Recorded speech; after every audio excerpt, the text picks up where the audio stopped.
Well, I want to thank you, Senator Devine, for joining us. You have spent your career fighting for communities, from your work as Assistant Attorney General to making history on Columbia City Council and now serving in the South Carolina Senate. So, at a moment when voting rights and representation are under intense scrutiny, we're grateful to have you with us here on Sunday Brunch. I want to kick us off because some of our viewers might not be in the complete know of what is actually going on in South Carolina specifically. And so I'd love for you to kind of take us through what has really happened recently around the congressional redistricting and why so many voting rights advocates have viewed this as such a critical moment. Oh. Well, first of all, thank y'all so much for having me, and I just adore Higher Heights. So, to answer your question, honestly, just as many southern states were faced with after the Calais decision, the White House called our leadership here in the House and the Senate. We in South Carolina, the Republicans have a super majority in both the House and Senate here. And so when the president called, he said, hey, now that give me one more seat. Like he told everybody else, we only have one Democratic congressional district and congressional member. And he said, give me another seat. And we've already drawn the maps for you. Here's the map. And I want you to get it through. And so went through, it was the last week and a half of session. The House tried to get it through. It did not get through. And so our governor, after he said he would not call us back for a special session, actually called us back for a special session to deal with redistricting. And so it got passed through the House and then got to the Senate. And in the Senate, after several days of debate, we were actually able to stop the congressional map from being approved here. So it's dead for right now, but it is likely going to come up again. Well, congratulations on that fight. Unfortunately, there are other areas where that has not been the case, right? And so it is so critical that we have leaders like you on the front lines and willing to fight it out so that we can have that representation. So that also makes me think, a lot of times when we're talking about, maps, right? And it's not just dots on a piece of paper, but this is about resources and opportunity and representation. And so how can you maybe walk us through, how do these district maps truly affect the folks that you all represent? How does that affect their everyday lives? Well, I mean, it affects everything. I mean, our congressional maps, the way that this proposed map that was sent to our state from the White House, what it would have done is number one, it would have eliminated our only majority minority district here in South Carolina, in which we are currently served by Congressman James Clyburn, who has a lot of influence in Washington and a lot of resources come to our state because of his position and his ability to work with his colleagues in Washington. And so, our map right now, having it drawn the way it is, having a congressman the way we have been able to bring great resources to the communities here in South Carolina. But the other thing about it is, if our state is 27% African American, about 40 to 45% of our state traditionally votes Democratic, and so if the lines are drawn that cracks and impacts voters and dilutes our political power, as many of my colleagues said, when we do have a Democrat in the White House, or when we're trying to get things out of a Democratic Congress, and we had no Democratic members here, it really would affect our communities that way as well. And I think that's very short-sighted that some of my colleagues weren't even thinking of it that way. Well, I have I know a little bit about that, working in being a rep in here in Ohio, and I've been telling people for months now. It just boggles me that people will, I mean, propose whole legislation with no research, no conversations with their own constituents, just a fly by night characterization of what they think the world is like, which is it's such a hardship. And so again, thank you for your leadership. Now, I want to talk a little bit more about you because as we think about Black women leading, throughout your career, you've been a trailblazer, from becoming the first African American woman to elected to your city council, to leadership in state government. I mean, how have Black women helped shape and defend democracy and have inspired you to do this work in South Carolina specifically? Well, I mean, we know as April Ryan says, Black women will save the world, and I feel like we've been saving the world and saving ourselves from ourselves for many for centuries. But the reality is, for me, as a Black woman leading in the South, particularly, there are a lot of spaces and places where I'm the only person who looks like me.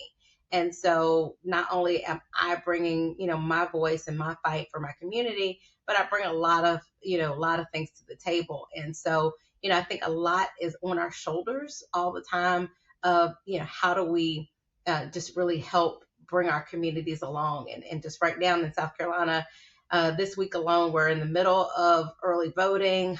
We've got a primary coming up. And so, as all of us, we've been tired over the last couple of years after the last presidential. So motivating my community to try and get out there to vote and understand how critically important this election is, especially on the heels of this redistricting attempt.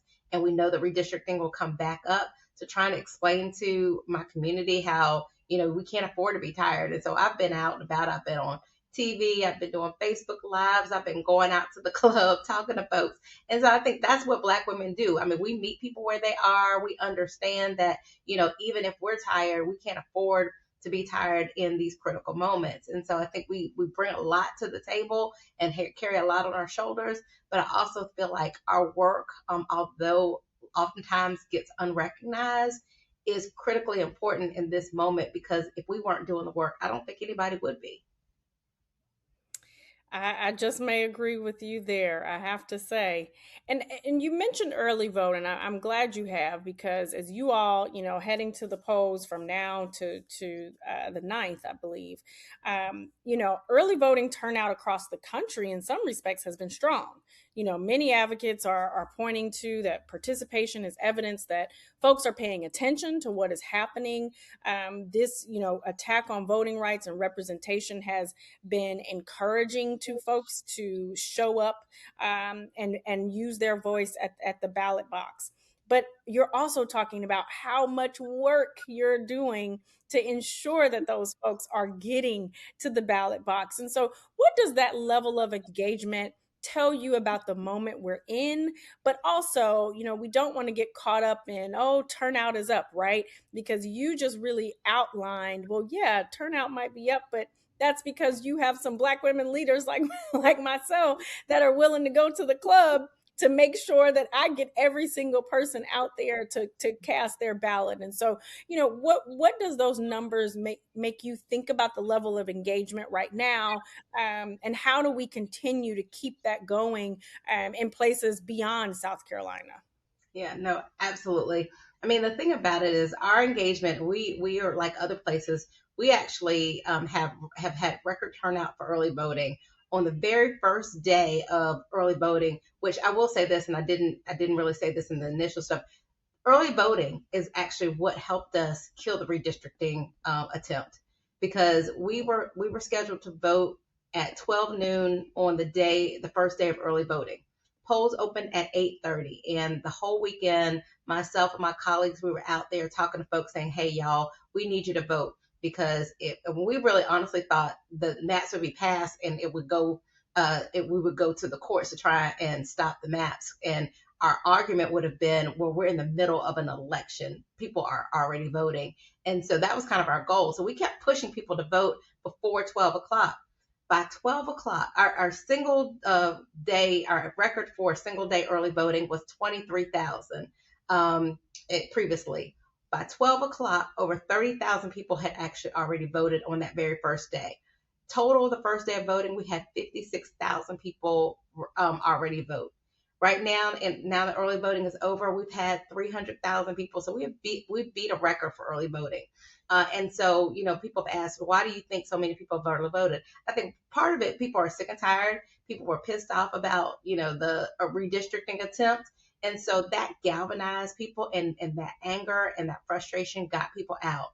Last week we had a situation where we had it was a trial of a man who shot and killed a 14-year-old black boy in the back because he thought he was stealing a water bottle from his store. And the jury came back and acquitted him. And people were angry and they're out protesting. And several of us, we went out to the protest. We were like, I hear y'all. Y'all are upset. You feel like justice wasn't served. We do too. But you need to channel that, and we need to be taking people to the polls because we elect our solicitors. We elect, our legislator writes the laws. Our legislature elects the judges. So if you want to make a difference, then you need to vote. And so, like, all the anger and frustration and stuff, I think really drove us to that early voting. But what I think it also tells us is that we are very emotional voters sometimes. And when there's not a critical issue like $5 gas prices or a war or redistricting, people stay home. And we can't afford to just be motivated by anger or fear. We got to be motivated by the fact that our rights are critically important to get the resources in our community that we deserve. And if we don't vote like this at every single election, elected officials will take our votes for granted. People will try and pass through maps that they didn't even draw, and take away your representation and don't care. And so we've got to really, what I think this says is that we have to understand that in this moment, people are motivated, but how do we keep people engaged year round and come out and vote like this every single election? We know in 2024 how many people stayed home, and that can't happen. That can't happen at any election. And so what I hope that we're learning from this moment is how do we harness people's fear and anger, but also tap into that when it's not something to be angry about or fearful about, but tapping into it because it is our responsibility if we really truly want the communities that we deserve. Absolutely. And that makes me think a little bit, and thank you for sharing that story, because as we start to think about, you're someone who has spent years empowering women through leadership and your own public service. And you talk about, we can be emotional voters, right? But how do we channel these things not out of fear, as you said, but also to make change? And what that makes me think of is, for example, Congresswoman Lucy McBath, who channeled the tragic loss of her son, right? And now she's an incredible leader, an incredible fighter, has been on the front lines of gun violence prevention as we're in the month of gun violence prevention month. And so, what advice do you have for Black women who are considering running for office or becoming more engaged in their civic life, but feel as though all they have is their passion and not the quote unquote experience, right? Because they like to tell us, you're only viable if you have this behind your belt or went to this school or this thing, but they have that passion and that drive. How do you inspire those women who are considering that run? I mean, what I would say is that your passion is all that you need. I mean, that's the thing, is that we need elected officials who have a passion and a desire to make things better. Unfortunately, we have so many people who are in office for the wrong reasons. We need more people in office for the right reasons. And women, we actually, Black women particularly, we bring our lived experiences to the table.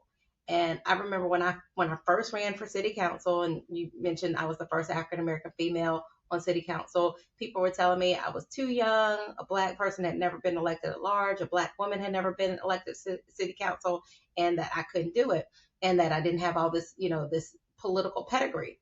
But what I had was lived experiences that no one else on council had. And I led with that. I led with, the experience that I had in the community, and that I may not have been in elected office before. I may not have come from a political family, but I had a deep rooted desire to make my community better. And that's what the voters connected with. And they elected me. And I ended up serving almost 20 years on city council. And so what I would say is that that is exactly the kind of empathetic leader that we need. We need more Black women. In the Senate, I'm actually one of two women, and both of us are actually African American women. But out of 46 senators, there's only two of us there. And I can tell you every single day, the legislation that comes through, the proposed legislation that comes through that we need more women to actually be in the fight to fight against or fight for certain things. And so I just want every woman to know that we're all made for this time. And I really truly believe, especially right now in this country, and I know that what happened in 2024 disappointed a lot of people, but this really truly is our Esther moment. This is the time that we were made for, and we have far too long supported other people, whether it's working on campaigns, volunteering, and pushed other people up to be in those positions, when we truly have everything that we need to be in those positions. And so I think more of us need to step up and claim our rightful time and in this moment.